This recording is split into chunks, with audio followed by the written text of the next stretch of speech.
Sonra otobüse gidiyoruz.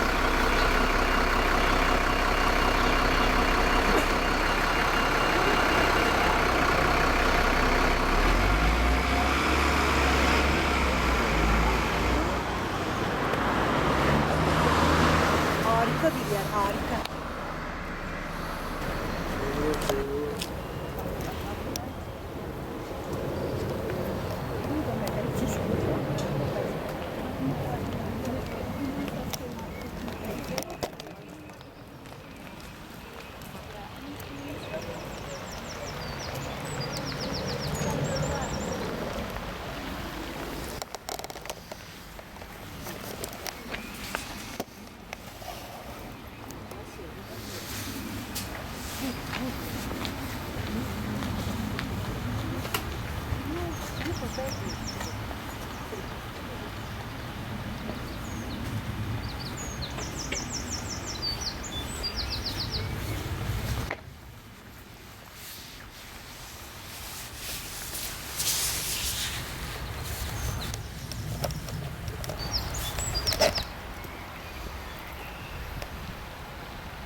Slow, bit of crop walking.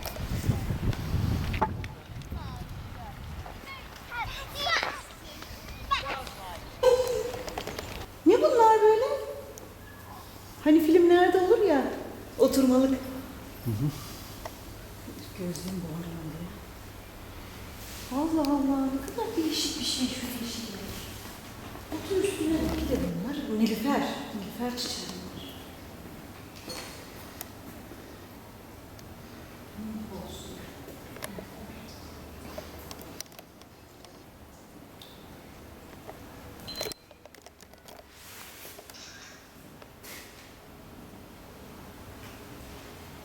Bizim rozetleri var. Rozet. Bu da bak çok olur bizde. Yani bizde olan çiçekler bunlar. Bizim iklim. Ben çıkıyorum. Evet, büyük bir pavloya ağacı. Değil mi? Fatih. Bizim daha geniş yapraklı, bunun yaprakları yok. Dev bir ağaç. Ekin diyorlar Türkiye'de çünkü kuşlar bunun tohumunu alıp taşıyormuş. Çoğalıyormuş bu. Bu gördüğümüz dev ağaç meşe ağacının bir türü.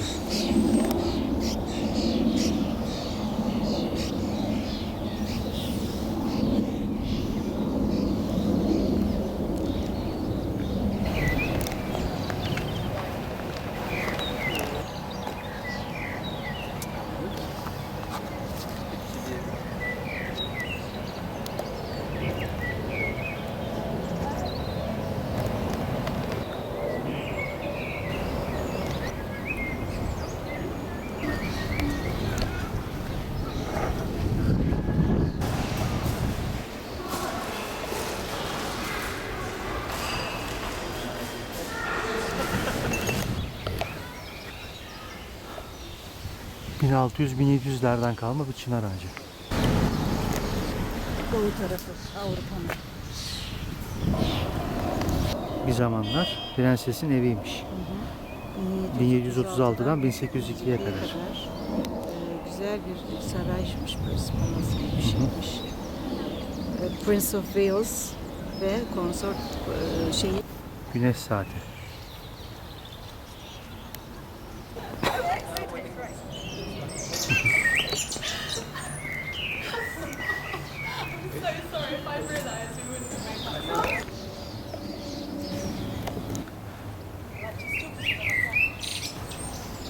Ne yeşillik.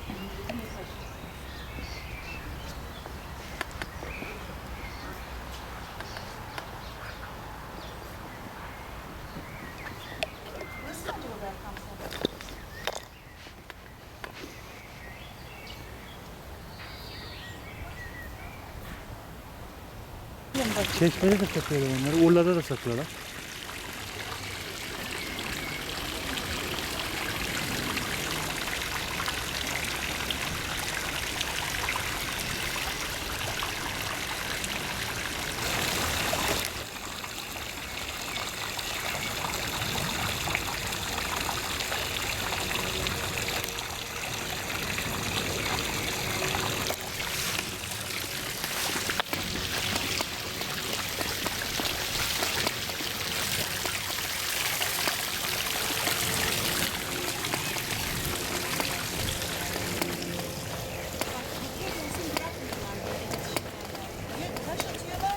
Ya bak talaşları.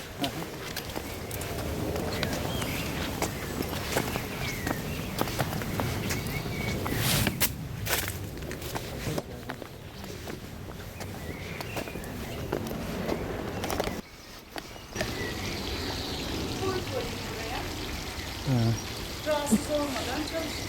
Değil mi? Evet.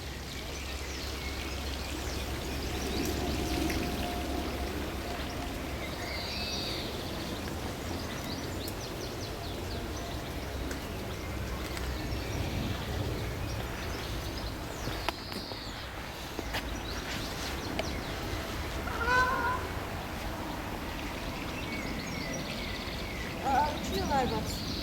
Aha, uçan kas.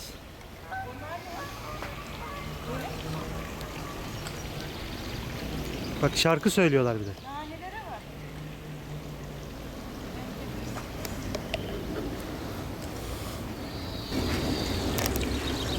Şifalı bitkiler köşesi.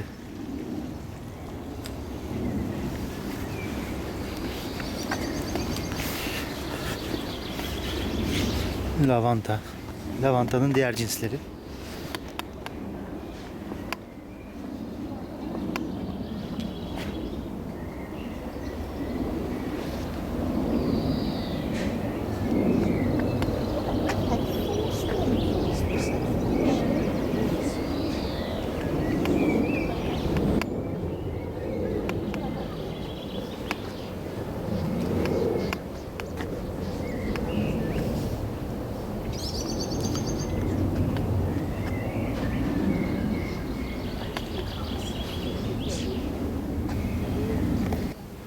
Kraliçe bahçesi.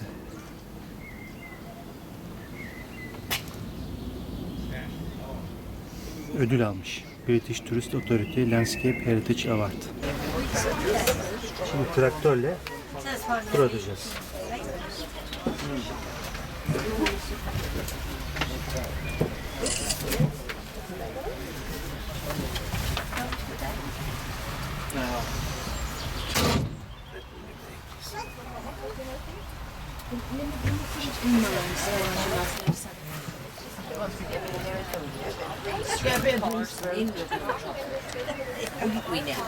So I'm curious to you, but rather curious. It's been a lovely day to come on the tour, and so we're just about to depart now. Before we do go, some important safety information. Please keep your head and arms inside the carriage at all times as we do pass close to trees and shrubs. Please do not attempt to open any doors until we come to a complete halt at the designated stop. And please do not open any doors while we are on the move. In the unlikely event of an emergency, you'll find a push button in the ceiling at the end of each carriage. So I'm now going to hand you over to our commentator today, Esther Knows-Gale.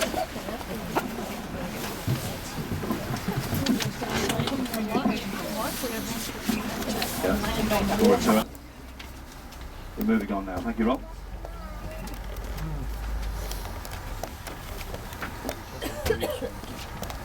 As we turn, you'll see the Temperate House on the left-hand side. It's one of the finest examples of Victorian houses here in Kew. Much bigger than the Palm House, as it happens. A very fine selection of Antipodean plants. If we might have one or two Antipodeans on board with us this morning, take a one to you. There are things like bunya trees and waffles. What is a wattle, Ron, do you know? No, not a waffle, a wattle. What are you, Ron? Ron is a botanist, of course, aren't you, Ron? In the temperate house also you'll find the honey palm from Chile, which has the thickest trunk in the plant kingdom. There's also a Chilean wine palm, which is the tallest indoor plant in the world. It's 52 feet high and it's still growing. I think I have to trim it now and again, of course. Otherwise it'll be sticking out the top. There's also an interesting plant from South Africa called the Cape Protea, and you can find the Cape Protea today. It doesn't flower very often. It last flowered in 1986, and that was after a period of 160 years, so you never know. If you find it today, it might just flower for you. You'd be very lucky. There are also a number of other plants, including screw pines, which have a peculiar spiral arrangement of spiny leaves and aerial roots that are sent down from the stems down to the ground. They prop up the plant. Screw pine. But also jojoba, tea plants, and an important plant, of course, the cinchona, which is a medicinal plant. You can extract quinine from cinchona, and of course that's very important in terms of treating malaria. So many plants like rubber were very important to Kew, and Kew played a very important role in the foundation of the British Empire. In fact, Joseph Chamberlain in the House of Commons in 1898, this is going back a bit, he declared, "I do not think it's too much to say that at the present time there are several of our important colonies which owe whatever prosperity they possess to the knowledge and experience of and the assistance given by the authorities at Kew Gardens." So you can't underestimate the importance of this place.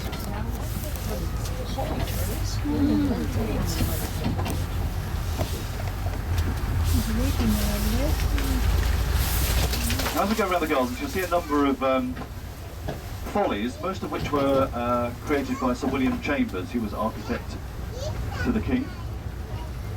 And we'll get our first glimpse shortly on the left-hand side through the trees here of the pagoda. And we'll tell you more about that in a second. Very iconic building, of course. You can go anywhere in Kew Gardens and people usually think of the pagoda. You can find it on tea towels across the world.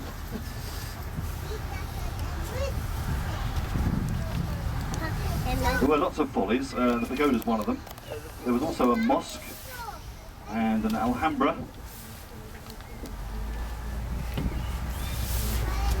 Not everybody liked these follies. One described them as an unmeaning falbala of Turkish and Chinese checkerbook. What is a falbala? I'm not sure. Never come across that word before. Türk camisine esinlenerek yapmışlar. O pedagog vardı ya, uzun bir tane. Chambers was a specialist in Oriental design, Chinese design. There's the pagoda on the left-hand side. You get a nice view there through the trees. The pagoda has 10 stories. It was originally decorated with dragons and bells, and the dragons must have looked very spectacular. They were covered in glistening glass. It must have looked beautiful in the twilight. The dragons mysteriously disappeared some years ago. It is said they were sold off perhaps to pay off George IV's debts. Now on the left-hand side we've got the Japanese pagoda. Looking very beautiful today. There are 3 gardens in the Japanese gateway, rather. 3 gardens. There's a peace garden, activity garden, and a harmony garden. It's actually one of the finest examples of classic Japanese construction in Europe. So we're very lucky to have it here at Kew. It's called Chokushimon. It's made of inoki wood, which is a Japanese cypress.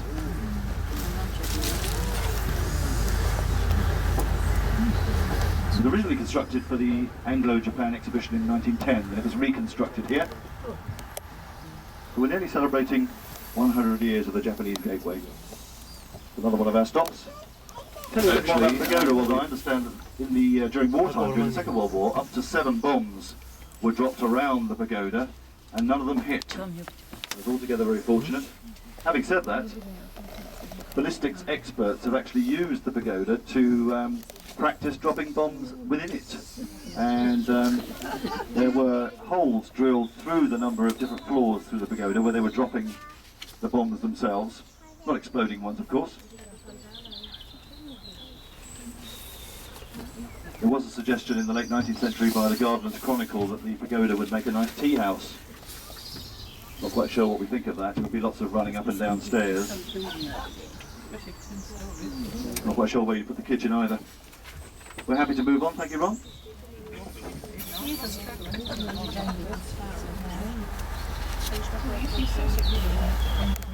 As I say, the pagoda has 10 stories, 10 separate segments or rooms in it.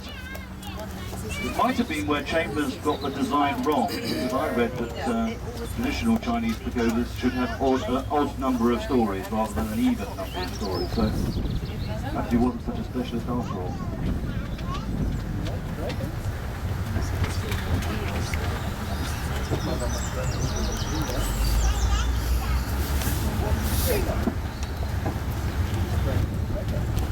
Now, at this corner of the gardens, we'll be heading shortly towards Queen Charlotte's Cottage, which is a very distinctive feature of the gardens, very beautiful. It's a small summer house, and recently, during May time, it's been surrounded by a carpet of bluebells. It's one of the most popular sites in Kew Gardens. It's constructed as a summer house or a summer pavilion for the royal family, King George III and Queen Charlotte, and their 15 children. We will get a glimpse of the Queen Charlotte's Cottage just through the trees. Ron will slow down for us and we'll point that out. Queen Charlotte herself was a keen botanist. She was actually described as perhaps the first female botanist in the wide circle of the British dominions. Certainly Joseph Banks was a very important figure associated with the gardens, noted her botanical zeal and knowledge. Queen Charlotte has a plant named after her. She was, I think her surname was Mecklenburg-Strelitz. And there is a plant called Strelitzia reginae, which is the bird of paradise flower. Very exotic, it has orange and blue petals, very curiously shaped. Queen Charlotte was a botanical artist as well. There on the left hand side, you'll just get a glimpse of the Queen Charlotte's Cottage through the trees as Ron slows. Don't worry if you haven't picked it out, it's quite difficult to see, but do make a venture into this corner of the gardens later in your day. Something you can see.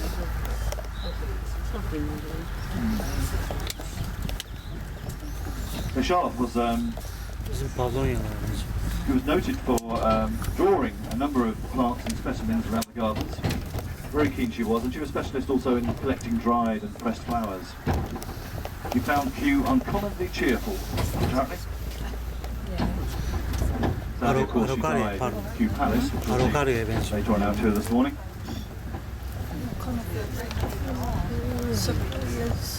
There is a chair, I think, in Kew Palace where she's said to have died, and I understand nobody has sat in it since.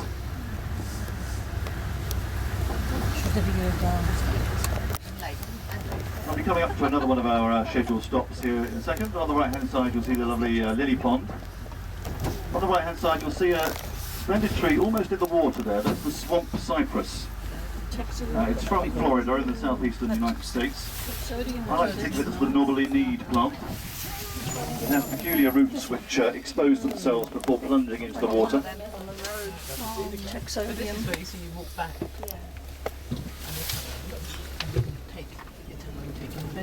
That's a smoke bush there too, Katinas. That's very often in this corner of the garden. Sometimes we're attacked by some of the wildfowl that live here in the gardens. Have been here many years, of course. I've already heard one of the peacocks this morning. They have a distinctive cry, kept here at Kew. They might certainly, when George III lived here with his family, they kept a menagerie, which is a selection of all sorts of different animals from all over the world. Very exotic it must have been. They had wallabies and kangaroos, different bird life. There was a quagga. You know what a quagga is, Ron? It's an extinct animal now. It's like a zebra, but principally had stripes at the front. That's a quagga. I did find out the other day that at Buckingham Palace they also kept a particularly bad-tempered zebra.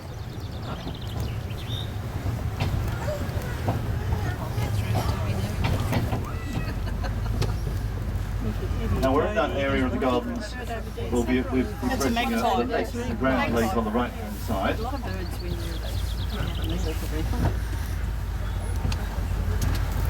It's an artificial lake, of course. It was constructed with materials.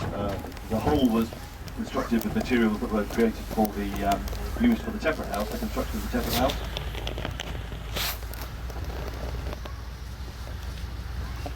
And the lake is actually connected to the Thames, the River Thames. We're moving towards the Thames now, and there are two culverts which link the lake to the Thames in order to keep it topped up from time to time. Not the Thames, Ron, that can top itself up, I imagine. On the left-hand side here, we've got a human-sized badger set. So if you've ever felt like being a badger for a day, well, that's the place to go. You can crawl inside and you find out the various different rooms and areas that a badger has in its set. I've always wondered, Ron, if you put lots of badgers together in a row, would you have a badger set? I hope Ron's going to do a right-hand turn here, otherwise we'd end up in the Thames. You are going to do, thank you, Ron.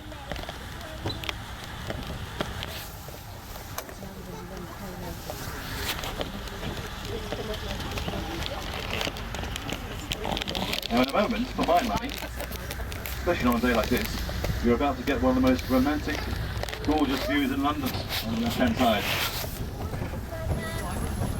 Oh, there is an Egyptian geese, I think, on the... Is that an Egyptian goose? On the left-hand side, crawling around there? Does he go for the peanuts? There we are, Cyan House on the left-hand side across the river. Now, I wonder if anybody can spot what's missing. There's normally something on the top of Cyan House there. I think he's gone for a spring clean. There's usually a lion on the top of Cyan, a magnificent stone lion. I think the flag is up, Ron, but it's not blowing in the wind. Not much breeze today. The flag is up on Cyan, which means the Duke of Northumberland is in residence at the moment, which is reassuring for Ron and I because we're popping out around for cucumber sandwiches later. He doesn't know it yet, but we are going to knock on his door. Cyan House is constructed in Bath stone in the Palladian style by Robert Adam. And you'll notice a distinctive landscape feature parallel to the Thames. That's the ha-ha. Many of you may know what a ha-ha is. It's almost like a sort of dike feature which dips down before the river there. And there's a very sad story about the ha-ha here at Kew. Many of you might have been familiar from an 80s publishing phenomenon which was called The Country Diary of an Edwardian Lady. It was by Edith Holden. Some of you might even have it on your bookshelves at home. There's botanical pictures, paintings, and huge success. Sadly, the creator of The Country Diary, Edith Holden, actually drowned in a ha-ha here in Kew. Very sad. She was actually understood to be picking chestnut buds, and she was found drowned in the ha-ha with a bunch of twigs in her hand. It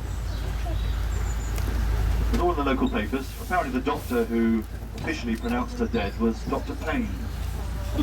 Did you not?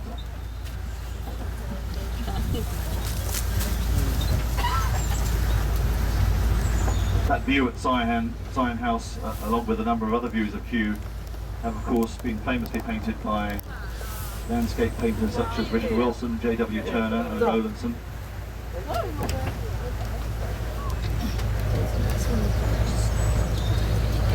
In a moment we're going to approach the rhododendron dell, which is on the right hand side shortly. And it was created by Capability Brown. Many of you might have heard of Capability Brown. First name was Lancelot, of course, Lancelot Capability Brown. Do you know why he was called Capability Brown, Ron? He was capable, yes. But apparently every time he was given a new commission, he would say, "Let us study the capabilities of this site." That was his catchphrase. Let us study the capabilities of this site. And he created this rhododendron dell here, hundreds of different species of rhododendrons. And whatever you do, don't eat any of them. Not that I imagine you were planning to, but make sure you don't eat any of them, because there is such a thing as mad honey disease that you can get if you eat too many rhododendrons. Apparently the symptoms are dizziness, weakness, excessive perspiration, nausea and vomiting. Oh dear. Do not eat the rhododendrons. Now we do a Halloween tour here in Kew Gardens, and believe you me, there are a number of strange and peculiar occurrences that have happened here in the gardens over the years, reported by the gardeners and staff. And believe you me, there is what they call a mysterious something, an unspeakable something in the rhododendron dell. mentioned George III earlier on, of course, known as Farmer George. He much prefers living in Kew to London, and said, I certainly see as little of London as I possibly can. And I am never a volunteer there, he said. Now the gardens themselves were founded by Princess Augusta, who was the Princess of Wales at the time. And later in our tour we'll see the Princess of Wales Conservatory, which is actually named after Princess Augusta. Some people understand it might be named after Princess Diana, the late Princess Diana. She opened it, but the conservatory is actually named after Augusta. Now Augusta's husband, the Prince of Wales, Prince Frederick, he was known as Fritz. Sadly, he died gardening. Very unfortunate. I understand he was supervising some tree planting and he caught a chill. And that was that, really.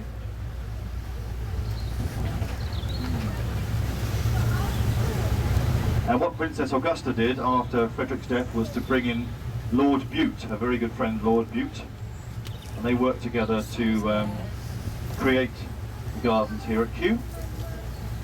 Lord Bute was a notable fellow, very important fellow in politics, and he was very notable for his elegant legs, apparently. Now when Frederick was alive, he realised this, that Augusta would rather spend time with Lord Bute. So apparently Frederick would organise for his own mistress to turn up and make sure that Augusta spent time with Bute while he could see his own mistress. Very happy arrangement all round. There was gossip and scandal, of course, Augusta's relationship with Bute, and apparently Bute had to quit politics in the end because of what had happened. Arka kapısı. We're just pausing briefly here. On the left-hand side here, you see one of the oldest trees in the gardens, a very magnificent chestnut tree. Some of these trees date back to the early 1700s. And there are 5 particular trees which you might find on your day here today. They're called the Old Lions, the 5 Old Lions. Very ancient trees, and they were brought over from the estate of the Duke of Argyll in Twickenham. You might see 1 or 2 of those later on this morning. And the birthplace was one William Ayton, and well, they didn't really use the expression headhunted in those days, but he was more or less headhunted from the Chelsea Physic Garden. Some of you might have been to the Chelsea Flower Show this week, and you'll know there's a permanent Physic Garden in Chelsea, which is actually predates Kew. And Ayton was the gardener who was in charge of Chelsea Physic Garden. And he was brought to create his magic here in Kew. Ayton is actually buried on Kew Green at St Mary's Church, along with a number of notable people, including the artists Gainsborough and Zoffany, and a number of important botanists, of course, who've worked here over the years. Now that chestnut tree we left behind us, very splendid. There is a very old tree here in the gardens which was used for the Harry Potter films. Now I think the intention was to film around the tree itself here in Kew, but that wasn't allowed. So what they had to do was take an elaborate cast, a plaster cast of the tree, of the bark of the tree, and they more or less recreated the tree for the films. For anybody familiar with Harry Potter, and familiar with the Whomping Willow, I think it's called, in the Harry Potter books. Next time you watch Harry Potter, you can see the cast of the tree from here at Kew. It's one of the chestnuts, I believe. There's a very twisting one. Şu herhalde. Arkamdaki. Now, shortly, Ron's going to do a right-hand turn here. We'll see the climbers and creepers facility here on the left-hand side for the youngsters, of all ages, of course. Good place to have some hands-on fun. And in a moment, we'll see Kew Palace on the left-hand side, where George III and his family lived, very much their residential home. There are a number of palaces which are lost, which are no longer here. One is the White House, which you can see actually marked on the lawn in front of Kew Palace. And the other is what they call the Castellated Palace, which was George III's grand plan. He wanted to build an enormous palace here at Kew. It was his own idea. Not everybody liked it, as it happens. It was a fairly horrible Gothic monstrosity. It was never completed, a castellated palace, but you can see it depicted in a number of paintings of the period.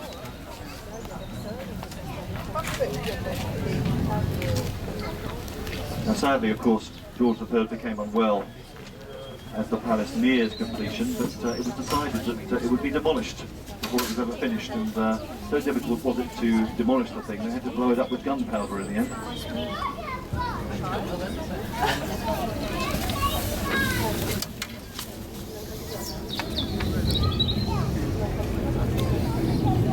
George III, of course, spent many of his last days as he became increasingly unstable in slavery. Sadly, of course, in his later years, very often couldn't decide whether he was fit to it. And on the front here, on the lawn, you'll see the markings of where the old White House would have been. That's one of the old palaces here. And you'll see a sundial there on the front.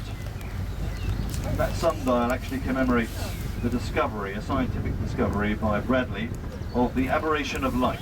The aberration of light. I've got to explain this to Ron. So the aberration of light, so that's the light that's coming from the sun and different stars. And clearly it takes a long time to get to the Earth. In the meantime, the Earth is revolving. And so the light you see isn't the light that... Oh, we'll talk about this later on. There's the aberration of light discovered by Bradley.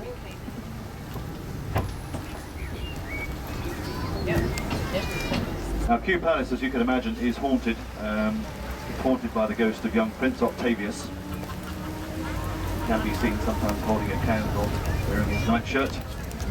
And there are witch marks up in the top of the palace, carved into the wood. I think it was to ward off evil spirits. And behind the palace, well worth a look, there's a beautiful physic garden. We can see a number of different peculiar herbs that have been used for different purposes over the years. They're very good for different ailments. There's one particular herb which is apparently can increase your sperm count. That's what it says. There's another herb which is very useful if you've been bitten by snakes or scorpions.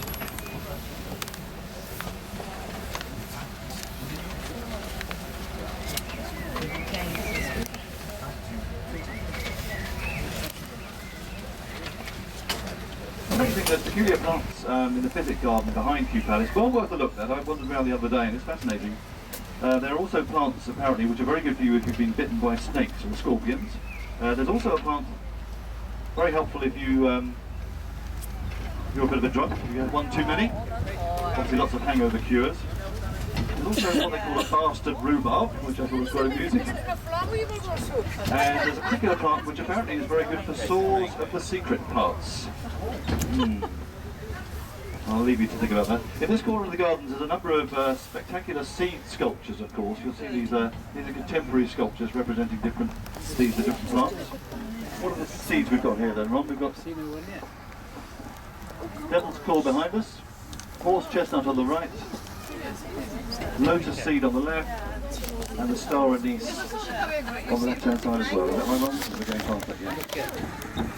So take your right hand turn. Have a careful look at these wonderful splendid gates on the left hand side, magnificent gates onto Kew Green there. We're very lucky to have those gates actually, because during wartime of course most metal railings from across London were destroyed as propositions for the war effort, the scrap. But the gates remain. There's a Corsican pine on the left hand side, that's Pinus nigra. Beautiful tree that, and there was an aeroplane hit the top of that tree in 1928. Very unfortunate. The tree has also been struck by lightning a couple of times, and it still bears the scars. That wasn't the only plane to crash into Kew Gardens. There was a plane that crash landed near the Victoria Gate in 1938. So watch the skies today, whatever you do. We have lots of planes going over.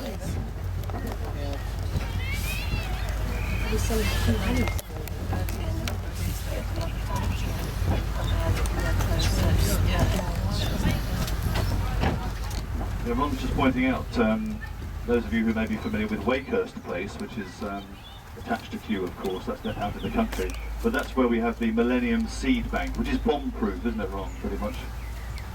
Nuclear war-proof and very much a Noah's Ark of seeds for future generations. Now in this corner of the garden there are a number of those old lions I mentioned earlier, magnificent trees, and you'll find beautiful trees, one of which is the ginkgo biloba. That's the maidenhair tree. ginkgo biloba. That was actually planted on the site of the old Temple of the Sun, which is one of those follies we talked about earlier. It was destroyed in a storm, and Queen Mary planted the tree on that site in 1923. On the left-hand side here you see both the Davis Alpine House, which is a new building here at Kew, and also the Princess of Wales Conservatory. Well worth a look in there. There are 10 different computer-controlled environments in there. You'll find carnivorous plants and cacti. There's also the Titan arum. I'll tell you more about that in a second. And not far away from here is also the what we like to call the pinosaur, the Woolini pine. Now here on the left-hand side is a Japanese pagoda tree, which is actually from China. So there we are. Beautiful twisted form. One of the oldest trees in the gardens, as you can imagine.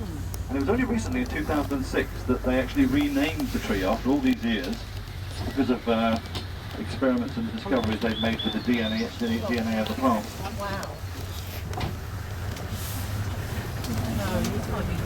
Now the Titan arum is well-known plant here at Kew. It's in the Princess of Wales Conservatory. It's an extraordinary thing. It doesn't flower very often, but when it does, it only flowers for a couple of days. It's a huge plant. It weighs up to about 90 kilos. And when it flowers, it stinks to high heaven. It smells of rotting flesh and fish. The idea being, of course, it attracts insects in its native habitat. It used to be called a different name. It used to be called Amorphophallus titanum. Amorphophallus titanum. Well, you can make up your own mind in terms of what that means, but the name was changed. Apparently Sir David Attenborough had a hand in this, and it's now known as Titan arum. And they had 2 of them flowering in one go quite recently, which is quite a feat. Also, down underground in the Princess of Wales Conservatory, you'll find poisonous tree frogs from South America, and also a piranha. So there we are. You didn't expect to see a piranha on your day in Kew today, there. Senin dediğin göl bu mu? Değil ha, ilk yere geldik. Now we're heading towards one of the most iconic buildings of the gardens here at Kew, of course. You'll see the pond on the left-hand side. There used to be a much huger pond here, which actually stretched under where the farmhouse is now. Across the pond there, you'll see the museum, and there's a permanent exhibition in the museum called Plants and People, where you learn extraordinary number of different ways that we rely on plants in so many different ways. Medicinal, and also the things we eat and things we use. Now the farmhouse on the right, this is my favourite building, the farmhouse. Extraordinary, it must have been a very visionary building of its time. It very much captured the spirit of the age. So it's made up of 16,000 panes of glass. Modelled on the Çektim.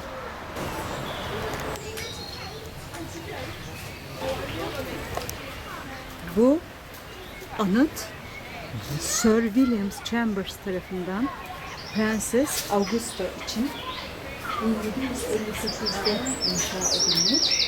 Sonradan Arethusa adını almış. Büyük Yunan bir su çağlayanına dönen Tanrı Arethusa'nın anısına